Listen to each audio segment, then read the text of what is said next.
Buya Hamka. Tenggelamnya kapal Grand Daruni. Bab 1. Anak orang terbuang. Matahari telah hampir masuk ke dalam peraduannya.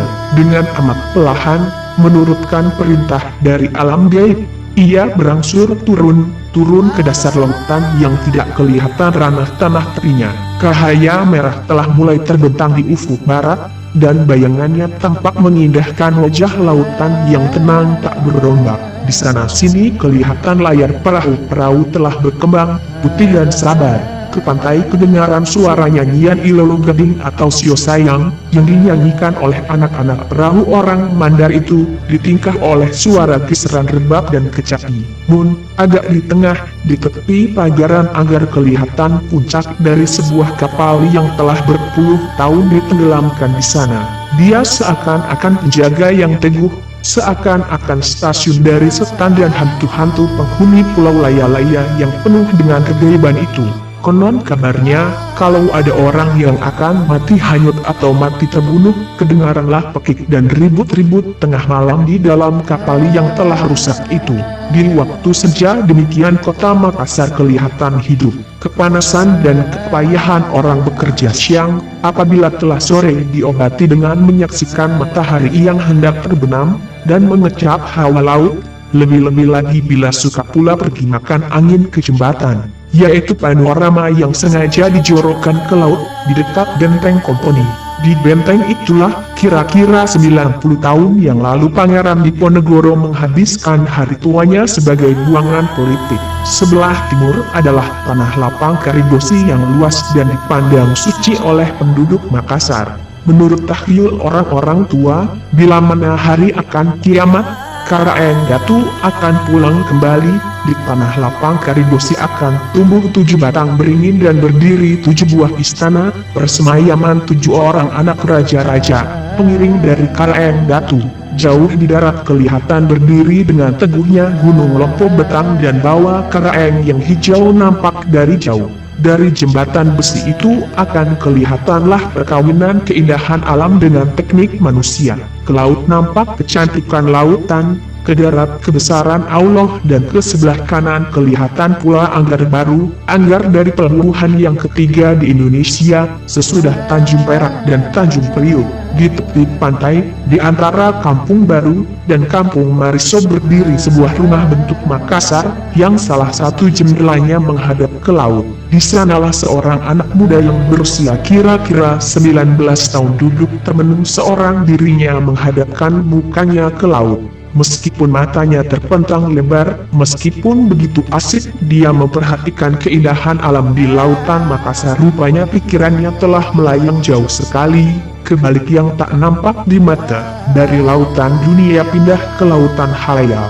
Ia teringat pesan ayahnya tatkala beliau akan menutup mata. Ia teringat itu, meskipun dia masih lupa-lupa ingat. Ayahnya berpesan bahwa negerinya yang asli bukanlah Makassar, tetapi jauh di seberang lautan, yang lebih indah lagi dari negeri yang didiaminya sekarang. Di sanalah pendam pekuburan nenek moyangnya, di sanalah sasak jeraminya. Jauh, kata ayahnya, jauh benar negeri itu, jauh di balik lautan yang lebar, subur dan nyaman tanamannya. Ayahnya berkata, jika Makassar ada Gunung Lompo Betang dan Bawah Karaeng, di kampungnya pun ada 2 gunung yang bertuah pula, ialah Gunung Merapi dan Singgalang. Di Gunung Merapi ada Talang Perindu, di Singgalang ada naga hitam di dalam telaga di puncaknya. Jika disebut orang keindahan Bantimurung di Maros, di negerinya ada pula air mancur yang lebih tinggi. Masih terasa-rasa di pikirannya keindahan lagu serantih yang kerap kali dilakukan ayahnya tengah malam. Ia tak tahu benar apakah isi lagu itu, tetapi rayuannya sangat melekat dalam hatinya. Ada pantun-pantun ayahnya yang telah hafal olehnya lantaran dinyanyikan dengan nyanyi serantih yang merdu itu. Bukit putus, rimba ketuang, berendam jagung dihangusi. Hukum putus badan terbuang, terkenang kampung kutangisi. Batang kapas nan rimbun daun, urat terkenang masuk pagi. Jika lepas laut ke tahun, merantau panjang hanya lagi. Siapakah gerangan anak muda itu? Dia dinamai ayahnya Zainuddin. Sejak kecilnya telah dirundung oleh kemalangan. Untuk mengetahui siapa dia, kita harus kembali kepada suatu kejadian di suatu negeri kecil dalam wilayah Batipuh X Koto atau Padang Panjang kira-kira 30 tahun yang lalu. Seorang anak muda bergelar Pendekar Sutan, kemenakan Datuk Mantari Labih, adalah pendekar Sutan kepala waris yang tunggal dari harta peninggalan ibunya, karena dia tak bersaudara perempuan. Menurut adat Minangkabau, amatlah malangnya seorang laki-laki jika tidak mempunyai saudara perempuan, yang akan menjagai harta benda, sawah yang berjenjang, bandar buatan, lumbung berkereng, rumah nan gadang. Setelah meninggal dunia ibunya, maka yang akan mengurus harta benda hanya tinggal ia berdua dengan mamaknya, Datuk Mantari Labih. Mamaknya itu usahakan menukuk dan menambah, hanya pandai menghabiskan saja. Harta benda, beberapa tumpak sawah, dan sebuah gong pusaka telah tergadai ke tangan orang lain. Kalau pendekar Sutan mencoba hendak menjual atau menggadai pula, selalu dapat bantahan, selalu tidak sepakat dengan mamaknya itu. Sampai dia berkata, daripada engkau menghabiskan harta itu, lebih baik engkau hilang dari negeri, saya lebih suka. Darah muda masih mengalir dalam badannya. Dia hendak kawin, hendak berumah tangga, hendak melawan lagi kawan-kawan sesama gedang. Tetapi selalu dapat halangan dari mamaknya, sebab segala penghasilan sawah dan ladang diangkutnya ke rumah anaknya. Beberapa kali dia mencoba meminta supaya dia diizinkan menggadai, bukan saja mamaknya yang menghalangi, bahkan pihak kemenakan yang jauh, terutama pihak yang perempuan sangat menghalangi, sebab harta itu sudah mesti jatuh ke tangan mereka. Menurut hukum adat, nan sehasta, nan sejengkal, dan setampok, sebuah jari. Pada suatu hari, malang akan timbul, terjadilah pertengkaran di antara mamak dengan kemenakan. Pendekar Sutan bersikeras hendak menggadaikan setumpak sawah, untuk belanjanya beristri, karena sudah besar dan dewasa. Mamaknya meradang dan berkata, kalau akan berbini mesti lebih dahulu menghabiskan harta tua, tentu habis segenap sawah di Minangkabau ini.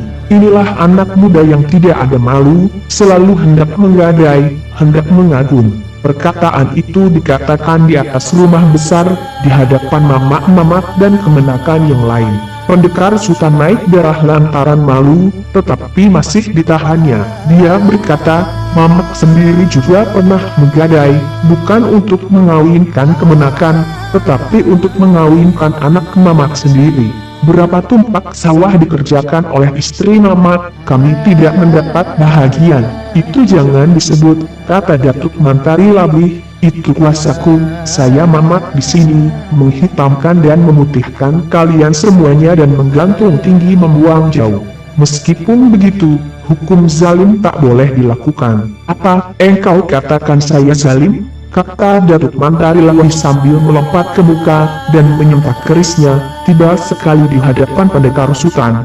Malang akan timbul, sebelum dia sempat mempermainkan keris, pisau belati pendekar Sutan telah lebih dahulu tertancap di lambung kirinya, mengenai jantungnya. Saya luka, tolong. Cuma itu perkataan yang keluar dari mulut Datuk Mantari Labih, dan dia tak dapat berkata-kata lagi. Seisi rumah ribut, beberapa orang mendekati pendekar Sutan, tetapi mana yang mendekati, mana yang rebah.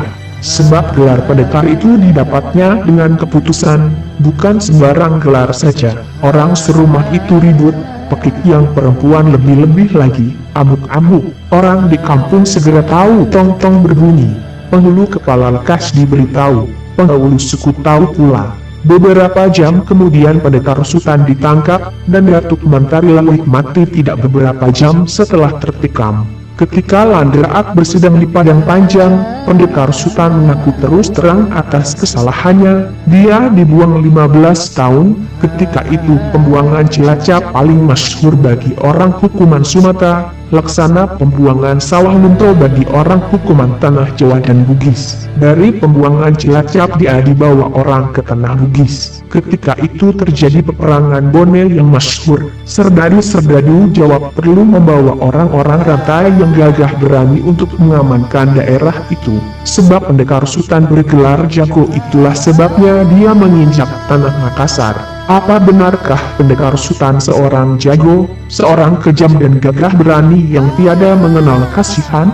Sebenarnya kejagoan dan kekejaman seorang itu bukanlah semuanya lantaran tabiat sejak kecil. Sebetulnya pendekar sultan hanya seorang yang bertabiat lemah lembut, lunak hati. Kalau bukan karena lunaknya, tidaklah akan selama itu dia menahan hati menghadapi kekerasan mamatnya. Tetapi, tangan yang terdorong bermula, dan pergaulan di dalam penjara yang bersabun nyawa, yang keselamatan diri bergantung kepada keberanian, memaksa dia melawan bunyi hati kecilnya. Dia menjadi seorang yang gagah berani, disegani oleh orang-orang rantai yang lain. Di samping itu, dia seorang yang setia kepada kawan, pendiam, pemenung.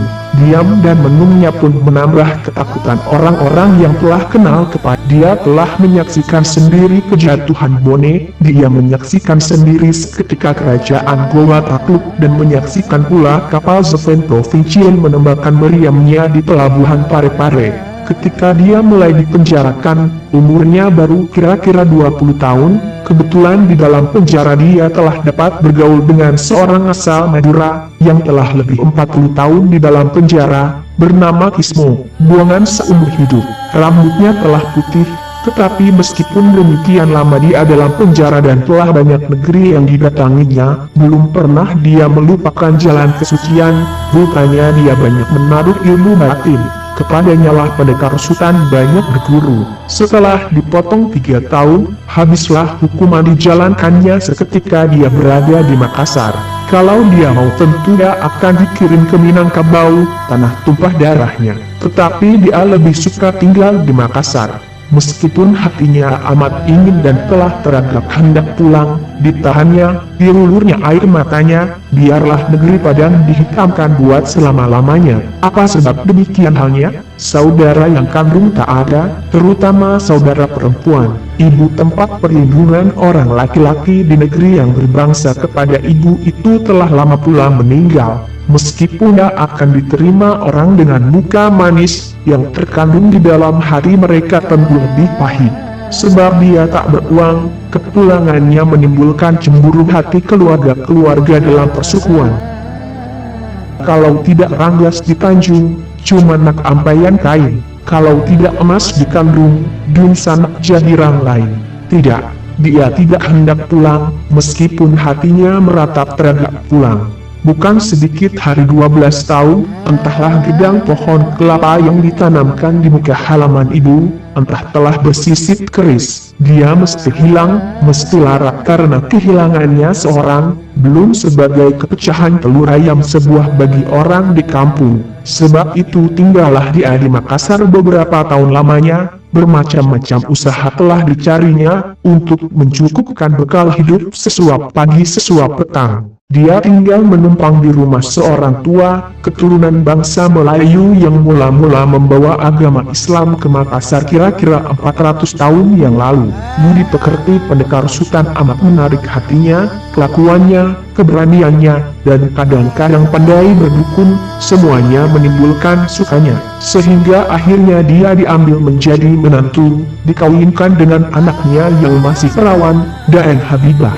3 dan 4 tahun dia bergaul dengan istri yang setia itu, dia beroleh seorang anak laki-laki, anak tunggal, itulah dia, Zainuddin, yang bermenung di rumah bentuk Makassar, di jendela yang menghadap ke laut di kampung baru yang dikisahkan pada permulaan cerita.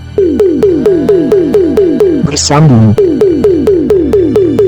Terima kasih telah berkunjung di channel ini. Like, share, and subscribe untuk terus mendapatkan kisah-kisah dari novel, roman, dan buku-buku terpopuler pada zamannya.